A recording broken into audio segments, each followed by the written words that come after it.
Salam guru penggerak, perkenalkan nama saya Deborah Budi Kristiani. Saya calon guru penggerak Angkatan 7 Kabupaten Kota Waringin Timur. Hari ini saya memaparkan tugas koneksi antar materi, yaitu kesimpulan dan refleksi dari pemikiran Ki Hajar Dewantara. Ada beberapa hal menurut Ki Hajar Dewantara tentang pendidikan. Yang pertama adalah tujuan pendidikan. Tujuan pendidikan menurut Ki Hajar Dewantara yaitu menuntun dan bukan menuntut. Menuntun segala kekuatan kodrat yang ada pada anak-anak itu agar mereka sebagai manusia dan sebagai anggota masyarakat dapatlah mencapai keselamatan dan kebahagiaan setinggi-tingginya. Pendidikan adalah usaha sadar untuk menyiapkan anak melalui kegiatan bimbingan, pengajaran dan atau latihan bagi peranannya di masa yang akan datang. Kemudian untuk dasar pendidikan menurut Ki Hajar Dewantara bahwa dasar pendidikan anak berhubungan dengan kodrat alam dan kodrat zaman. Kodrat alam berkaitan dengan sifat dan bentuk lingkungan di mana anak berada, sedangkan kodrat zaman berkaitan dengan isi dan irama. Kodrat alam artinya bahwa setiap anak sudah membawa sifat atau karakternya masing-masing. Jadi sebagai guru kita tidak bisa menghapus sifat dasar tadi. Yang bisa dilakukan adalah menunjukkan dan membimbing mereka agar muncul sifat-sifat baiknya sehingga menutupi atau mengaburkan sifat-sifat jeleknya.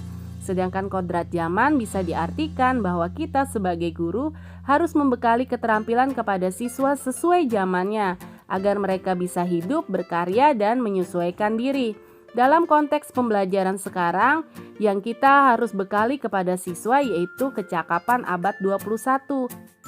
Kemudian, menurut Ki Hajar Dewantara, peran seorang pendidik adalah menjadi pamong. Seorang pendidik dalam memberi tuntunan dan arahan agar anak tidak kehilangan arah dan membahayakan dirinya. Seorang pamong dapat memberikan tuntunan agar anak dapat menemukan kemerdekaannya dalam belajar.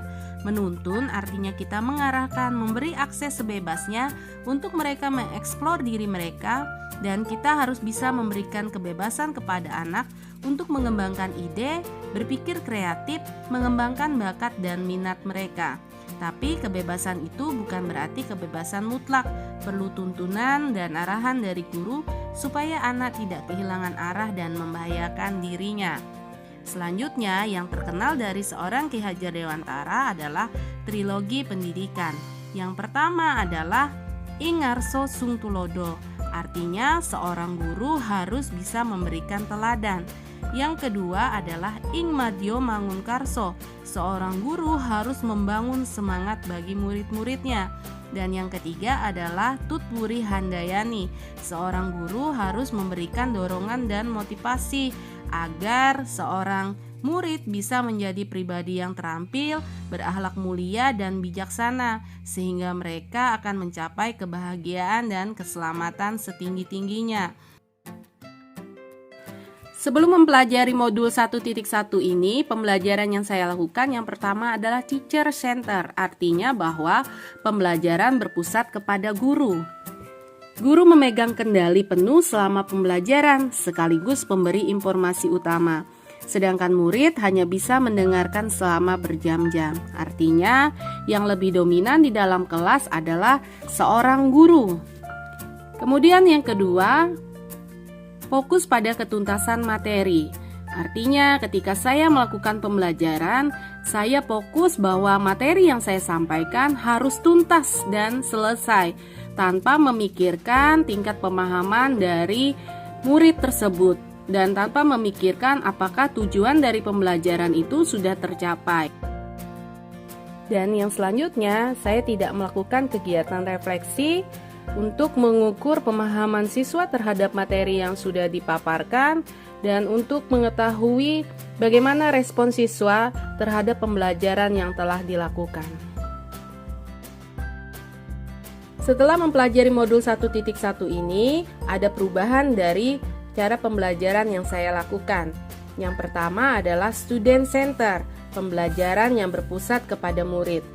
Dalam pembelajaran yang berpusat kepada murid, maka murid yang lebih aktif dan kreatif, sedangkan guru sebagai fasilitator yang menuntun murid di dalam pembelajaran.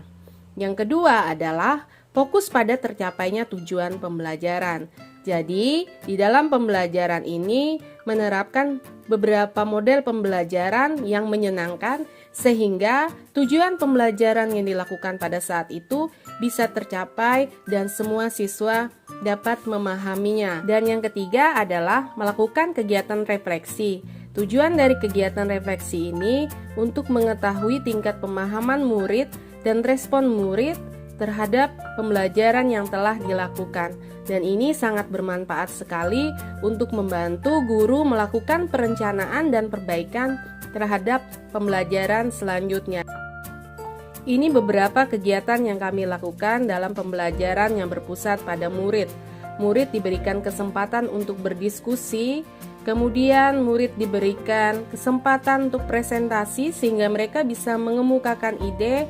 Kemudian murid juga diberikan kesempatan untuk memberi penilaian terhadap presentasi dari kelompok lainnya, sehingga mereka melakukan kegiatan ini dengan senang dan merdeka.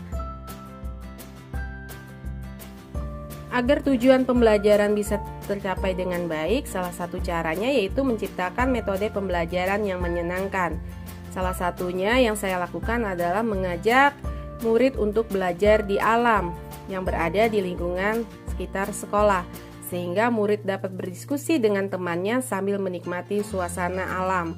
Dan yang kedua adalah memberikan reward bagi murid yang mendapatkan nilai yang baik, agar dapat memotivasi dan mendorong murid yang lainnya agar tetap bersemangat dan tetap tekun dalam belajar. Akhir pembelajaran kami melakukan kegiatan refleksi. Ini adalah kegiatan ketika murid menempelkan hasil refleksinya, dan ini adalah salah satu respon dari murid setelah mengikuti pembelajaran yang dilakukan. Pembelajaran yang dilakukan menurut murid tersebut adalah pembelajaran yang menyenangkan.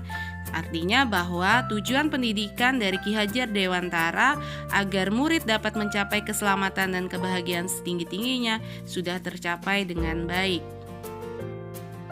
Yang dapat segera saya terapkan di kelas sesuai dengan pemikiran dari Ki Hajar Dewantara yaitu merancang metode pembelajaran yang menyenangkan.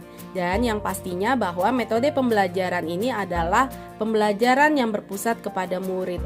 Sehingga melalui metode pembelajaran ini murid yang aktif, kreatif, dan mereka bebas dan merdeka dalam mengemukakan ide sehingga tujuan pembelajaran tersebut bisa tercapai dengan baik.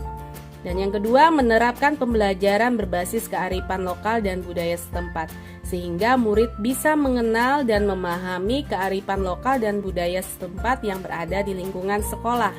Dan yang ketiga adalah menerapkan sistem Among, yaitu menuntun dan bukan menuntut. Dan sistem Among ini didasari sesuai dengan kodrat alam dan kodrat zaman. Demikianlah pemaparan saya tentang koneksi materi, kesimpulan dan refleksi dari pemikiran Ki Hajar Dewantara. Kiranya bermanfaat bagi kita semua. Salam guru penggerak, tergerak, bergerak, dan menggerakkan.